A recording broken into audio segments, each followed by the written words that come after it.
Halo sobat anime, gas lagi dah Feng Hao. Langsung aja push terus sampai habis dah, gaskeun. Mereview sedikit dari part sebelumnya, Feng Hao yang kini berhasil membuat master kecil kembali bangkit. Membuat master kecil dia berujar, bocah, di mana kita sekarang? Tanya dari master kecil. Master, kau sudah bangun? Kita saat ini ada di tanah terlarang, master. Sambut dari Feng Hao yang membuat master kecil dia panik. Apa? Tanah terlarang? Hei bocah, cepat pergi dari tempat ini. Kau bisa koit kapan saja. Cepat, kita pergi. Sambut dari master kecil yang panik ketika dia tahu saat ini mereka ada di tanah terlarang. Tapi di sini master kecil yang pun kembali muncul dan berujar, tunggu dulu. Kenapa aku bisa bangun dengan cepat? Hei, apakah kau membawakan benda legendaris itu? Ya, itu benar master. Aku membawakanmu bunga Qinhua. Sambut dari Feng Hao yang membuat master kecil dia shock. Apa? Bagaimana bisa kau mendapatkan benda itu? Di mana kita sekarang? Apakah kita ada di pusat dari tanah terlarang? Tanya dari master kecil. Ya, master, itu benar. Kita saat ini masih ada di pusat tanah terlarang. Dan di sini Feng Hao dia juga menunjukkan kotak misterius yang telah dia dapatkan sebelumnya bersama dengan master kecil di area makam kaisar, di mana Feng Hao dia berujar, master, kau masih ingatkah benda ini? Aku dapat bertahan di tempat ini karena benda ini, master. Benarkah? Dengan kotak kecil ini, kau dapat bertahan hidup di tempat seperti ini dan mendapatkan Qinhua? Tanya dari master kecil yang curiga dengan benda kecil itu. Tapi di sini Feng Hao dia berujar, ya master, itu benar. Tapi untuk Qinhua itu sejatinya Lira lah yang mengambilkannya. Ujar dari Feng Hao yang membuat master kecil dia kagum. Wow, ini benar-benar luar biasa. Di sini master kecil dia juga curiga dengan Lira. Hei, bocah, ini terlalu mencurigakan. Aku tahu monster kecil ini adalah monster dari keturunan hewan kuno. Tapi mana mungkin monster ini dapat bertahan di tempat ini? Hei, kau benar-benar mencurigakan makhluk kecil berbulu. Dan sementara master kecil doi curiga dengan Lira. Di sini Feng Hao dia berujar, master, selain mendapatkan Qinhua, Lira dia juga mengambil beberapa hadiah lainnya lagi loh.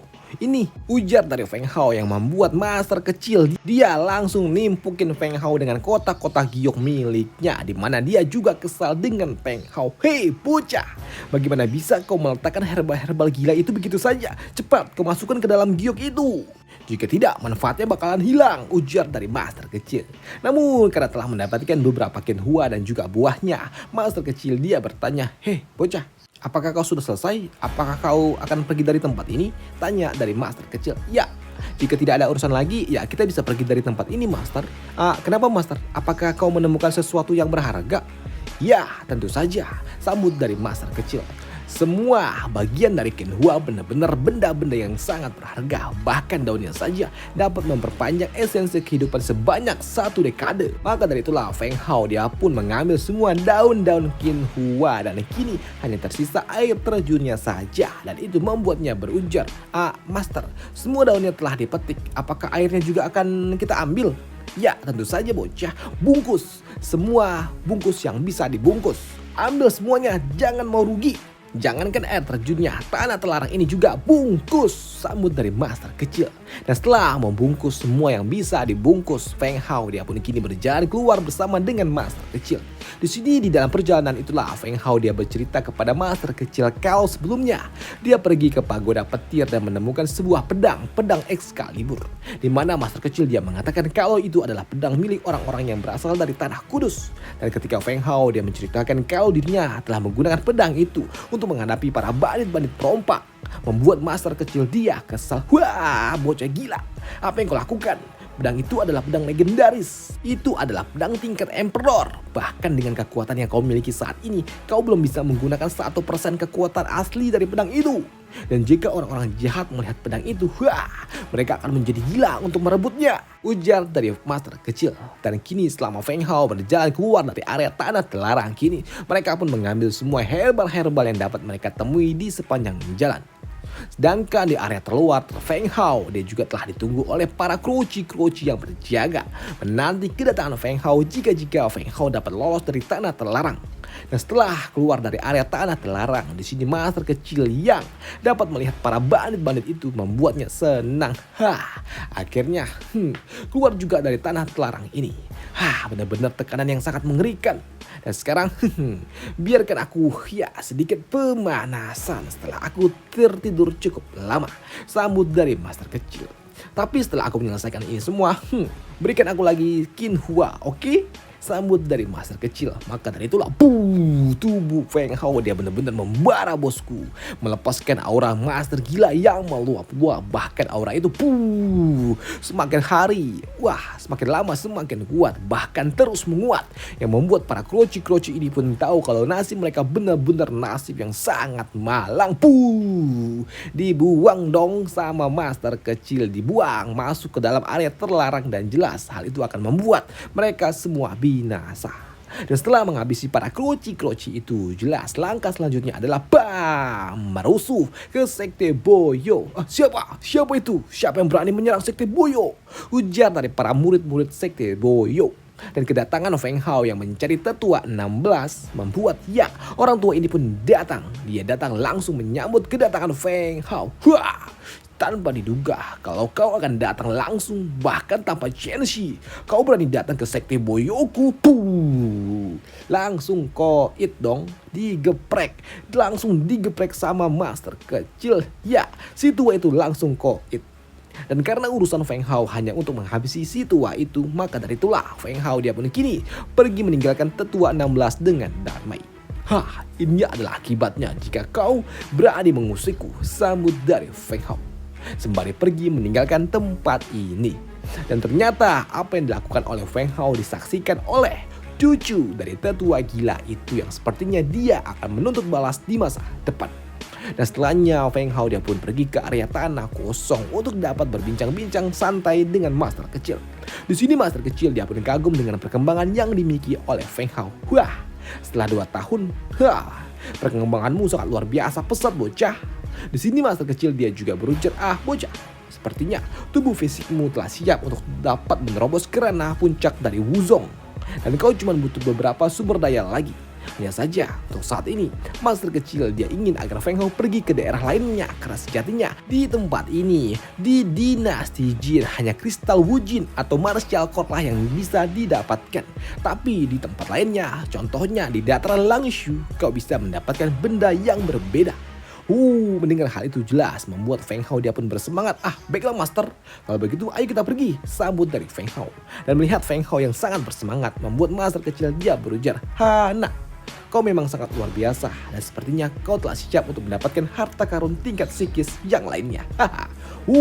Mendengar hal itu jelas membuat Feng Hao dia menjadi gila dan tentunya bersemangat. Senjata psikis, ayo master, ayo kita pergi. Aku sekarang siap, ucap dari Feng Hao yang bersemangat ketika dia mendengar ada senjata psikis lainnya, senjata tingkat Excalibur lainnya. Maka dari itulah Feng Hao dia bersemangat untuk pergi. Namun di sini master kecil dia berujar, tapi maafkan diriku, karena sepertinya aku tidak bisa menemanimu pergi ke tempat itu. Sambut dari master kecil yang membuat Feng Hao dia bingung dan bertanya tentunya, master, apa maksudmu? Bocah, seperti yang aku katakan sebelumnya, kalau aku tidak bisa menemani dirimu. Namun tenang saja kau jangan khawatir, aku baik-baik saja. Hanya saja aku harus istirahat beberapa waktu. Di sini master kecil dia mengatakan, mungkin saja aku membutuhkan waktu 1 atau 2 atau mungkin 3 tahun lagi untuk dapat kembali. Namun aku ingin ketika aku telah bangkit, aku ingin melihat dirimu. Kau telah mendapatkan kekuatan ungu dan juga mendapatkan lebih banyak kristal lainnya. Selain itu juga aku ingin ketika aku bangkit, kau telah ada di ranah Wuzun. Apakah kau bisa melakukannya? Minta dari master kecil. Aku bisa master, aku berjanji kepadamu, sambut dari Feng Hao. Baiklah, kalau begitu sekarang kau pergilah ke dataran kuno Langshi dan jangan kecewakan aku, sambut dari master kecil sebelum dia pergi meninggalkan Feng Hao seorang diri. Dan beberapa saat kemudian Feng Hao dia pun berjalan di tengah kota dan dirinya mendapatkan sebuah poster buronan bergambar mukanya dong. Dimana Feng Hao dia kini malah menjadi seorang buronan karena dirinya telah memporak-porandakan Sekte Boyo seorang diri, menghabisi salah satu tetua milik Sekte Boyo serta memiliki senjata tingkat psikis. Dan itu membuat Feng Hao sadar kalau sepertinya perjalanannya kali ini tidak akan mudah. Dan benar saja ketika Feng Hao dia mencoba pergi dari kota ini, dirinya pun langsung dikejar. Dikejar oleh sekumpulan para pencari bounty yang ingin menghabisi Feng Hao, mengambil semua harta yang dimilikinya dan juga menembus harga yang diberikan oleh Sekte Boyo untuk Feng Hao. Namun untuk mereka semua, bukanlah lawan yang berarti bagi Feng Hao. Mereka semua cuma menang jumlah, tapi soal kekuatan ya, mereka semua hanyalah para sampah. Namun rumor yang mengatakan kalau Feng Hao memiliki senjata tingkat psikis membuat Feng Hao dirinya harus diuber-uber banyak pihak. Tapi di sini Feng Hao ya sengaja meninggalkan satu orang bandit untuk menyebarkan rumor kalau kau lihat, apakah senjata ini adalah senjata tingkat psikis? Hah? Kau lihat ini, ujar dari Feng Hao sembari mengacungkan spirit weapon miliknya. Tidak, itu adalah spirit weapon berkualitas tinggi. Ya, kau benar. Ini adalah spirit weapon milikku, dan bagaimana bisa rumor mengatakan kalau aku memiliki senjata tingkat psikis? Dan sekarang pergi dan katakan kepada semua orang kalau itu hanyalah sebuah rumor palsu. Dan jika masih ada orang yang berani mengejarku, aku jamin mereka tidak akan memiliki sebuah kesempatan yang sama dengan dirimu. Ujar dari Feng Hao yang sengaja melepaskan satu orang keroco untuk membungkam rumor Excalibur miliknya yang sepertinya telah disebarkan oleh orang-orang dari Sekte Boyo. Dan gua juga curiga kalau ini adalah ulah dari cucu tetua 16 yang sebelumnya itu cuy. Waduh. Dan setelahnya, setengah bulan kemudian, berita tentang Feng Hao yang kini mulai mencuat kembali. Tapi beritanya tidak sama seperti yang sebelumnya. Rumor kali ini berpusat kepada kekuatan Feng Hao yang gila, yang dapat menghancurkan mereka orang-orang yang ada di ranah Wuzong tingkat puncak dengan tangan monster gila miliknya hanya dengan satu pukulan doang. Bahkan untuk mereka yang ada di ranah Wuzong saja, mereka juga sampai terpental jauh jika terkena serangan dari bocah gila itu. Ujar dari mereka semua yang ada di kedai nasi tentang rumor gila yang dimiliki oleh bocah yang bernama Feng Hao yang sebelumnya telah dirumorkan memiliki senjata tingkat psikis. Di sini Feng Hao dia juga yang mendengar kata-kata dari para bocah-bocah ini. Tiba-tiba saja dia terfikirkan kalau anak-anak yang ada di kota ini pasti mereka semua adalah anak-anak orang kaya. Maka dari itulah dia pun membuat sebuah pengumuman untuk menerima sebuah tantangan dari para bocah-bocah yang ada di kota ini dengan biaya 10.000 martial core di setiap pertandingannya. Dan jelas rumor Feng Hao yang memiliki senjata tingkat psikis dan juga membuat sayembara untuk menantangnya dengan biaya 10.000 martial core, jelas hal itu menarik perhatian bagi para bocah-bocah. Hingga 3 hari kemudian banyak orang yang mulai berkumpul di depan aula tempat di mana Feng Hao menginap. Tapi di sini Feng Hao yang melihat para kroci-kroci ini datang untuk menerima tantangan, membuat Feng Hao dia mah santai-santai baik. Bahkan ketika mereka semua telah berkumpul untuk menantangnya, Feng Hao malah sarapan dulu coy. Waduh, dan itu jelas membuat para kroci-kroci ini kesal dengan Feng Hao. Namun setelah selesai sarapan, Feng Hao dia langsung berujar, ayo, aku telah selesai. Ayo, siapa yang mau maju silakan maju, ucap dari Feng Hao yang membuat mereka semua mulai antusias. Dan karena mereka semua ingin maju, membuat Feng Hao agar dirinya cepat panen martial core, membuatnya berujar, baiklah, kalian semua ingin bertarung denganku. Baiklah, kalau begitu kenapa kalian tidak maju sekalian aja? Majulah kalian sama-sama. Ayo, keluarkan semua martial core milik kalian.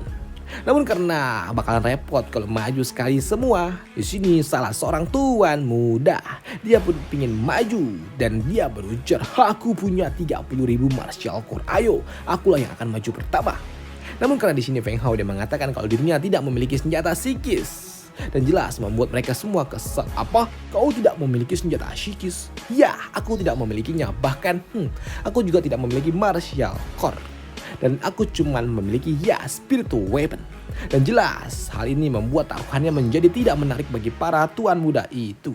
Dan mereka hanya akan mau membayar sebanyak 15.000 martial core untuk spiritual weapon terbaik itu. Dan daripada nggak dapat apa-apa, yaudah, ayo kita maju. Ayo kita pergi ke arena, ucap dari Feng Hao. Maka dari itulah kini Feng Hao dia pun pergi ke arena permainan bersama dengan para kroci-kroci ini untuk bertanding 15.000 martial core jika Feng Hao memenangkan pertandingan ini. Dan Feng Hao dia akan menyerahkan spirit weapon miliknya jika dia kalah. Namun sebelum mereka semua bertanding terjadilah sebuah kebisingan, dan ternyata kebisingan itu berasal dari tuan kota yang datang karena doi bosen. Salam tuan kota, sambut dari Feng Hao melihat tuan kota datang. Ya nak, tidak perlu risau dan tidak perlu sopan. Aku cuman bosan. Bermainlah, aku cuman ingin melihatnya aja. Maka dari itulah kini tidak membutuhkan waktu lama. Ya, bocah ini dia pun datang. Dia datang ke atas arena dan langsung melesat ke arah Feng Hao sembari membawa senjata spirit miliknya untuk menyerang Feng Hao tentunya. Namun sayangnya semua serangan itu tidak ada artinya karena Feng Hao dia dapat menghindarinya dengan sangat mudah di setiap serangan lawannya.